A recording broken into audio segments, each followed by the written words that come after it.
Good day, folks. This is Greg Judy at Green Pastures Farm.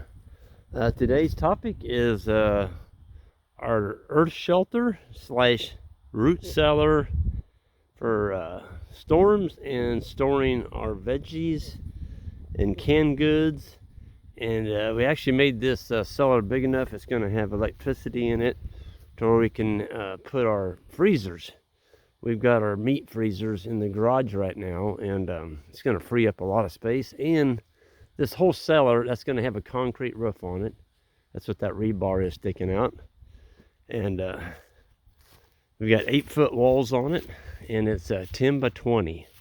And it's got retaining walls on the front to keep, all the debris and dirt and everything from settling in around our door. We put a 42 by 80-inch door on it, so it's plenty wide to get a freezer in there without taking the hinges off or the door or anything. It's gonna be awesome. I built one of these myself back in let's see, what year was that? Well, it's 20 years old. So that was 1980. Golly, that seems like a long time ago. It was. That's 42 years ago. Anyway, I built it from scratch. I poured the footers with a wheelbarrow and a hoe, bought the Portland cement, and got a pile of rock and some sand. And this time I didn't. I had a guy come in and do it, and he's got a really good crew. And man, they did this in a week, and they've got all. Well, they haven't even worked on it. So there's a few days there they only worked like half a day, but they really got with it. They formed it up, poured the footers, and they got the walls on it. They waterproofed it, and then they put the tile. That's what all that rock is. It's over the tile to make sure that it drains out. They poured me this beautiful sidewalk, so we can walk into the cellar without being in the mud. Isn't this nice? Look at that. You talk about a sweet cellar, and it's got a 1-inch lip, and it's got a floor drain right in the middle of it there.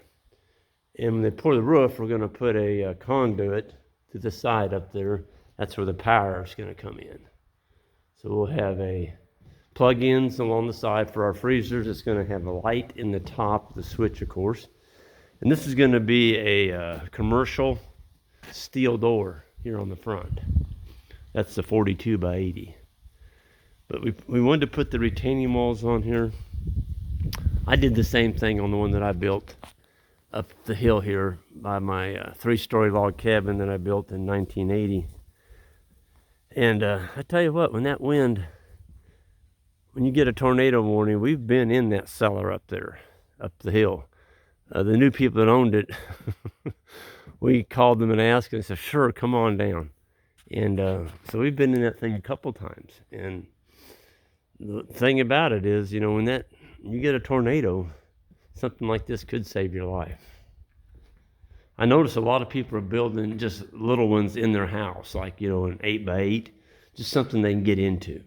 It's not a bad idea if you're building a new house to put a concrete enclosure in there. But boy, they did a good job on this floor. Man, look at that. So when they pour the ceiling, I've asked them, once they get the plywood laid down, they're going to use 3/4-inch plywood, and this will be braced up in here really well to put down plastic. So this will be the plastic they put on the plywood. So before you pour your concrete, this is what I did up the hill. I put my plastic down, and then I poured the concrete on top of the plastic. And not only did the plastic act as a release, it made it easier to get the plywood off of, it also gave it a marble-looking roof appearance. I'm talking beautiful. Just marble, and it still looks that way today.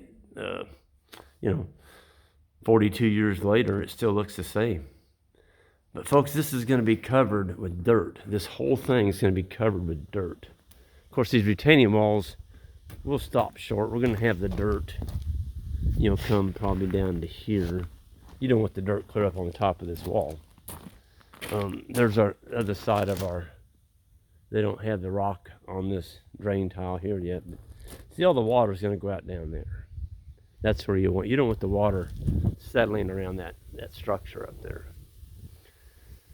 But anyway, Johnny, we've dug out three ponds, four ponds up the hill here.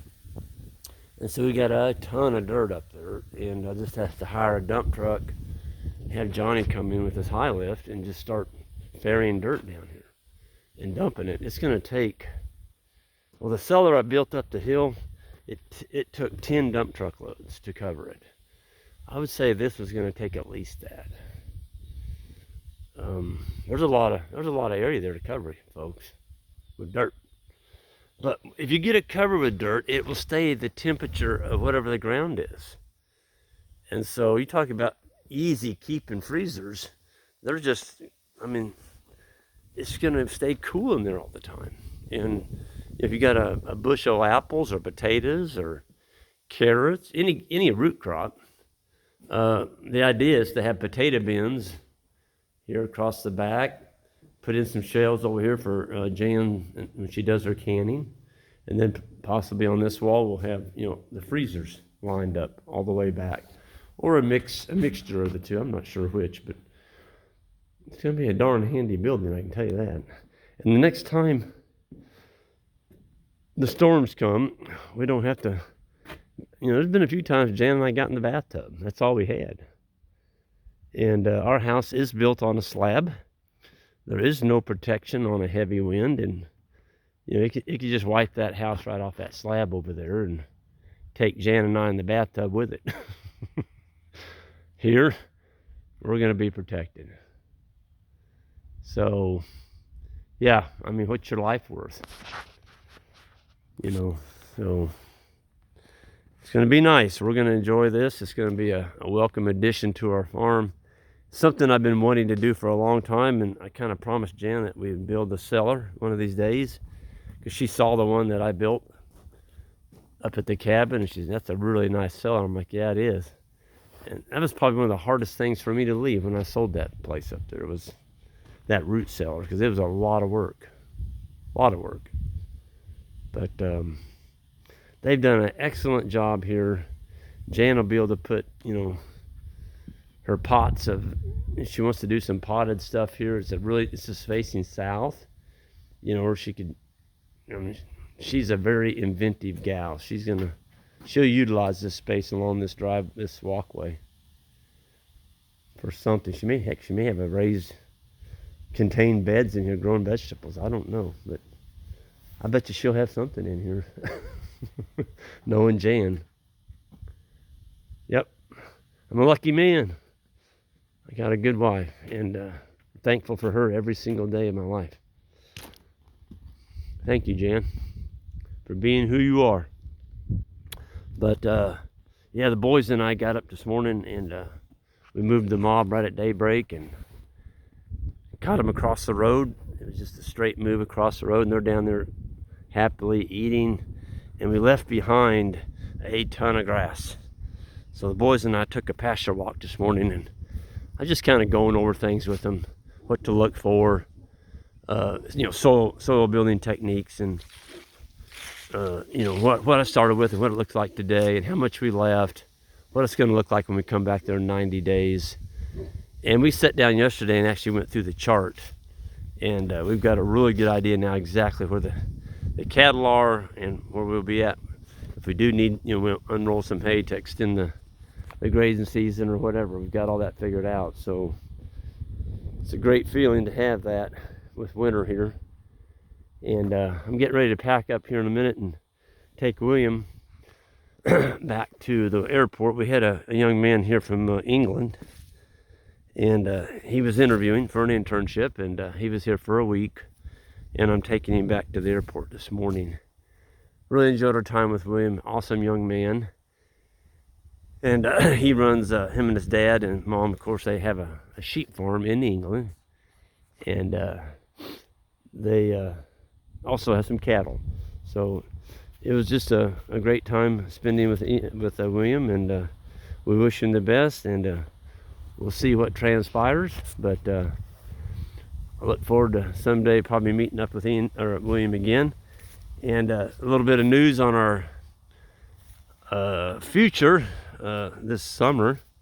It looks like Jan and I will be going to England. There's a couple there that's hired me. It's called the Carbon Calling Conference. It's up, it's going to be held in England. I'm going to be posting that on our website. And it's June. Won't get the dates right, but I think it's a June 24th through the 26th. And I'll be having some information about that. But yeah, Jan and I are looking forward to doing that, going to England. And the people there are so friendly. Beautiful country. It's just it's kind of nice to go see how other people farm and live and see another part of the world, you know.